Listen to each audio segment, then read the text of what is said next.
Hey guys, it's Infinite. Today we're playing some Domination on Hanoi. This actually isn't my gameplay, it's my friend Ajero. He was kind enough to send me this when I asked for gameplay a few weeks back, and here it is. So, I don't know how long it's been since I've done a commentary. It has to be a few weeks. And I've been so busy here in Florida, guys. I'm sorry. I said I'd try to put up a few while I'm here, but it's tough because my grandparents don't know about this whole YouTube thing. They're going to think it's weird for me to talk to my computer. And on top of that, I don't even know if I'd have the free time to do so anyway. I've been so busy. So they just went shopping, so I figured I'd take the time and do a quick commentary, and there's something I want to tell you guys anyway. So, there's this guy named Guns for Hire. I'm sure you guys know who he is. He's big in the YouTube community, has close to 400k subs, and he has this channel called The Gun Shop. Now, I don't know too much about it. I actually didn't know anything about it until this past week's PKA where he was talking about it. And I started following him on Twitter from that point on, and he tweeted out saying that he's doing this thing where he's going to shout out smaller channels and everything, and you can't recommend yourself, but if you have people recommend you, he's going to check his messages, check out the channels that are recommended, and he's going to shout them out. So what I want you guys to do is send The Gun Shop. I'm going to put a link up on the screen after this video is over, and I want you to message at youtube.com/thegun, G-U-N-N shop, and tell him to come check my channel out, and if you want, you could send him a specific video that you think is superior to others. Whatever you want to do, just help me out and tell him you like my stuff and all that stuff, because if I get a shout out from this guy, my channel will explode.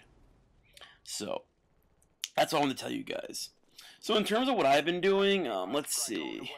I've been playing tennis every morning till 11 o'clock. From that point on, I'd eat a late breakfast, hang out a little bit, before you know it, it's lunchtime, and my grandparents they own a timeshare, and it's by the beach in Florida here, and what they do is they trade it off, but they could still use the amenities of that place.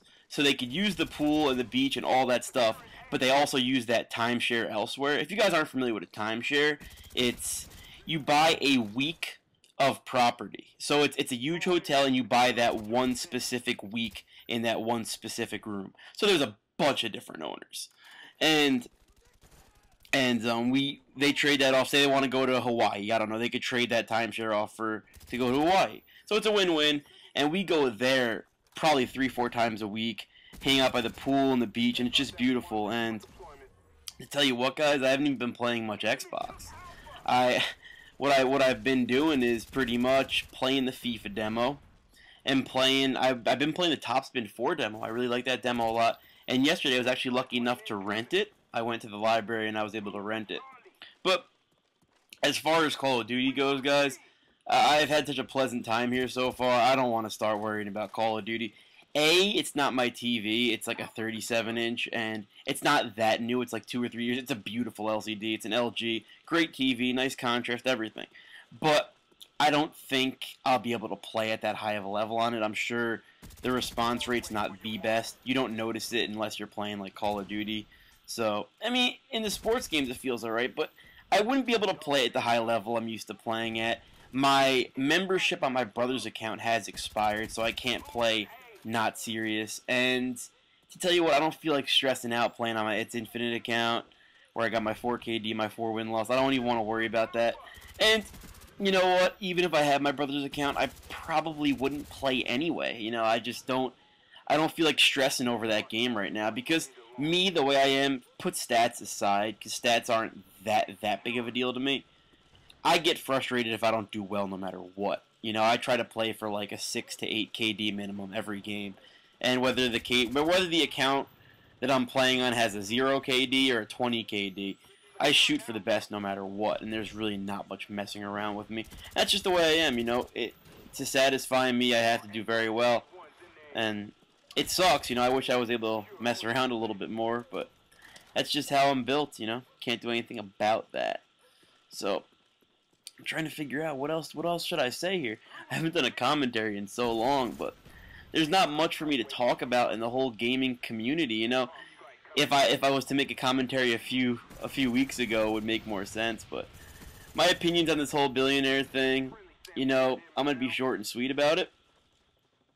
Alki David wanted to bring the people there to grow his website and at the same time offer them money.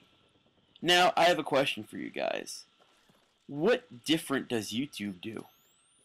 It's the same exact thing.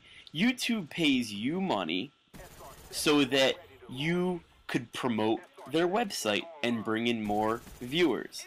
Alki David wanted to pay them money, fly them out there, pay the winner 10 grand, so that he could eventually make more money from the hundreds of thousands of viewers he was going to get. It's a fair trade. The exchange is equivalent to what YouTube does. I don't know why everyone was getting their panties in a bunch, but that's my opinion. Now, the whole suicide thing, yes, that was wrong, that was horrible, blah, blah, blah, but, you know, it is what it is.